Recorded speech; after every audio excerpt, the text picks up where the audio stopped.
There's a battle brewing for military veterans and some of the union workers who deliver their health care. As 9 on Your Side's Craig Smith reports, veteran groups and unions say the federal government is undermining the VA healthcare system. Some veterans and healthcare workers say the federal government is hurting the health of the VA itself by trying to carve unions out of wage and workplace negotiations and by turning VA health services over to private doctors and hospitals.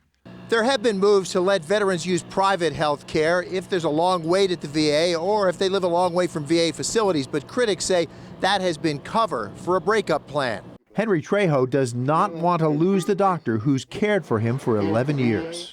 My doctor has immediate access to my records, and she knows all about me, and it's easy to go there and be treated by her. Now in the private sector, we don't know what type of treatment we're going to get. Congressman Raul Grijalva says if the administration cuts the bargaining power of unions, there's no organized voice to speak up for workers and veterans. In statements, the VA denies it's trying to break up or privatize the system. It says it is trying to renegotiate its union contracts, quote, to improve medical care, customer service, and staff accountability while maximizing value for veterans and taxpayers. Ron Barber is a former congressman, now district director for Congresswoman Ann Kirkpatrick.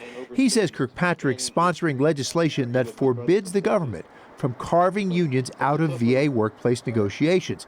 He thinks it'll pass the House, but then has to pass through the Senate and the president. Even if it clears both houses, would it be in danger of veto, you think? Well, possibly, but it is inside a much larger budget, the appropriations bill for various agencies. It's not just standalone. So the president cannot veto a piece of that.